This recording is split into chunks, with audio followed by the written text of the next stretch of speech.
Agar bisa diterima di perguruan tinggi negeri, banyak calon mahasiswa mempersiapkan diri dengan mengikuti bimbingan belajar. Di Depok, ada bimbel yang mematok harga puluhan juta rupiah. Berbeda dengan tempat bimbel lainnya, para calon mahasiswa di sini terus mengikuti karantina selama sebulan. Setiap hari, para calon mahasiswa ini mengikuti 5 sesi program belajar. Dengan harga mencapai 58 juta rupiah, para calon mahasiswa juga mendapat mentor privat dengan kegiatan belajar di dalam kamar. Kita juga mengedukasi anak-anak sehingga mereka bisa menentukan nih mana opportunity yang akan diambil gitu ya, mana jalur yang akan diupayakan atau diusahakan. Pihak BTA 8 menyebut presentasi keberhasilan para peserta didik masuk PTN adalah 65 hingga 80% dengan biaya belajar di rentang 7,5 hingga 12 juta rupiah per tahun, tergantung kelas dan jumlah pertemuan yang disepakati. Mau ini seperti teman-teman yang lain. Tadinya tante juga gak tahu kalau dia nggak masuk di UGM, tante nggak tahu ada bimbel begitu mahal-mahal itu, tante nggak tahu. Emang pengen masuk akuntansi UGM, nggak kepikiran gengsi. Gengsinya kedua lah. Sebenarnya jadi masalah juga lah, mahal. 13 juta, 13 juta setengah. Mahal juga. Kan tante bayarnya nyicil. Semua sih sebenarnya nyicil ya, 3 kali pembayaran gitu loh.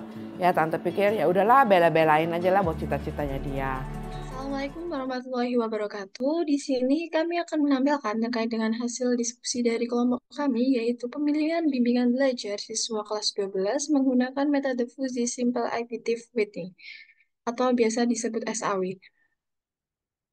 Sebelumnya, perkenalkan anggota dari kelompok kami, yaitu saya sendiri, Anissa Eka Puspasari dengan NIM 032, dan ada rekan saya, Tintang Alea dengan NIM 040, dan juga ada rekan saya satunya, yaitu Safinadin dengan NIM 049.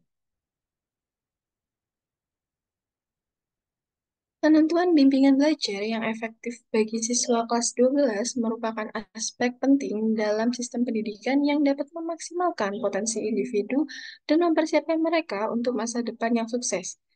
Bimbingan belajar yang baik tidak hanya membantu siswa dalam memperoleh pengetahuan dan keterampilan yang diperlukan, tapi juga memfasilitasi pengembangan minat, bakat, dan aspirasi mereka. Penelitian ini bertujuan untuk mengembangkan pendekatan baru guna menggunakan teori fusi untuk menentukan bimbingan belajar yang sesuai bagi siswa kelas 12.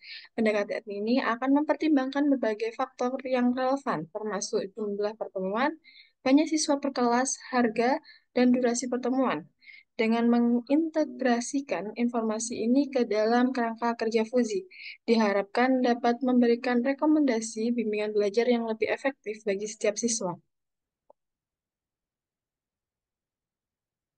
Metode SAW adalah metode mencari penjumlahan terbobot dari rating kinerja pada setiap alternatif pada semua atribut. Kriteria dibagi menjadi dua, yaitu sebagai keuntungan jika nilai kriteria tersebut ingin dimaksimalkan dan sebagai biaya jika nilai kriteria tersebut diminimalkan. Dengan rumus RIJ, jika atribut keuntungan maka menggunakan XIJ per max XIJ. Dan jika dibutuhkan atribut biaya, maka menjadi min XIJ per XIJ, di mana RIJ adalah rating kinerja yang dinormalisasikan dari alternatif AI pada atribut CJ dengan I-nya yaitu 1, 2, dan seterusnya, dan J-nya 1, 2, dan seterusnya. Jika nilai preferensi pada setiap alternatif, PI diberikan sebagai berikut. Dalam menentukan bimbingan belajar yang sesuai bagi siswa kelas 12, terdapat informasi berupa kinerja kriteria yang digunakan sebagai sistem pengambilan keputusan, yaitu pada tabel 1 terdapat tabel kriteria dengan C1-nya yaitu jumlah pertemuan, C2 yaitu durasi pertemuan, C3 biaya, dan C4 jumlah siswa. Dalam hal ini, jumlah pertemuan, durasi pertemuan, dan jumlah siswa termasuk dalam kriteria keuntungan, sedangkan biaya merupakan kriteria biaya.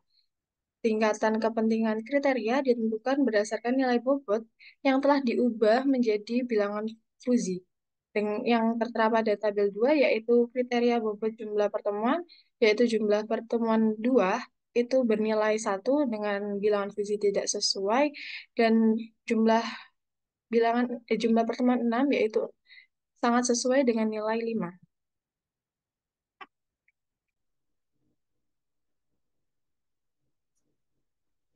Selanjutnya, tabel 3 kriteria bobot durasi pertemuan. Dengan durasi pertemuan kurang dari 60 menit, maka sangat tidak sesuai dengan nilai 1 hingga durasi pertemuan 105 menit sampai 120 menit sangat sesuai dengan nilai 5. Tabel 4 kriteria bobot biaya. Dengan biaya kurang dari 5 juta, yaitu sangat rendah dengan nilai 1.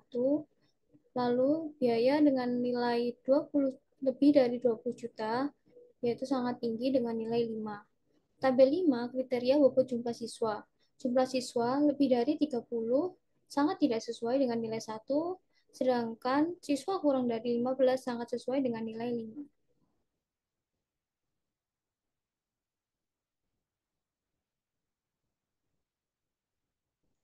Pengambil keputusan menetapkan bobot berdasarkan tingkat kepentingan setiap kriteria yang diperlukan.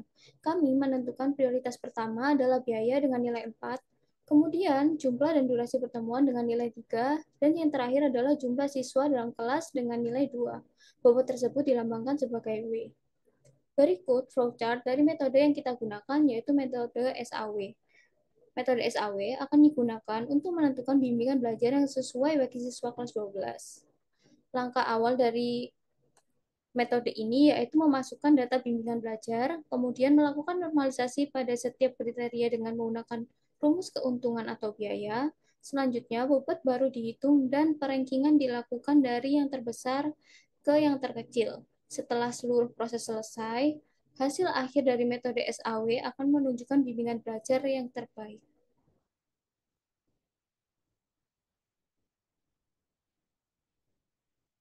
Kami memperoleh dan mengumpulkan data bimbingan belajar untuk siswa kelas 12 melalui situs web resmi dari setiap bimbingan belajar yang ditampilkan pada tabel 7.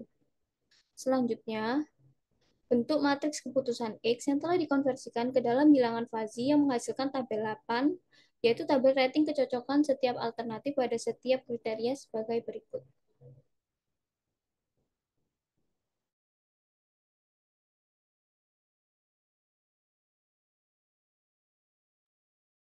Matriks keputusan yang dihasilkan adalah matriks W. Selanjutnya, matriks tersebut dinormalisasi berdasarkan persamaan yang disesuaikan dengan jenis atribut, yaitu atribut keuntungan atau atribut biaya. Dalam hal ini, C1 yaitu jumlah pertemuan, C2 yaitu durasi pertemuan, dan C4 yaitu jumlah siswa menggunakan atribut keuntungan, sedangkan C3 yaitu biaya menggunakan atribut biaya. Berikut adalah perhitungan yang menghasilkan matriks ternormalisasi R.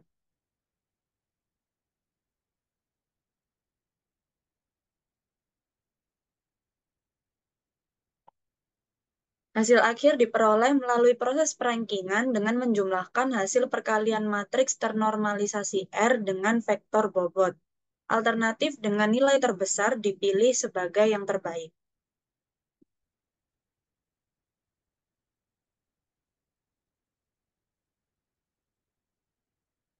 Dengan demikian, dapat dilakukan pemeringkatan alternatif bimbingan belajar yang memenuhi kriteria untuk siswa kelas 12 sebagai berikut. Melalui pemeringkatan tersebut, Jakarta Intensive Learning Center menempati peringkat pertama dengan nilai 9,40.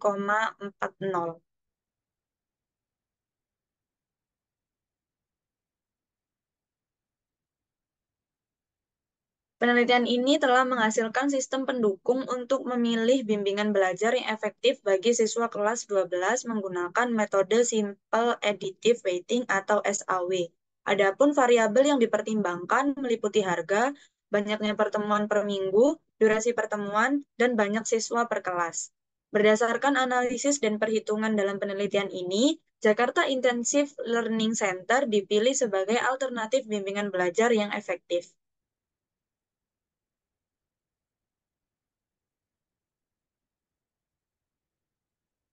Demikian presentasi dari kelompok kami. Mohon maaf apabila ada salah kata dari kami. Kami menghargai segala kritik dan saran. Wassalamualaikum warahmatullahi wabarakatuh.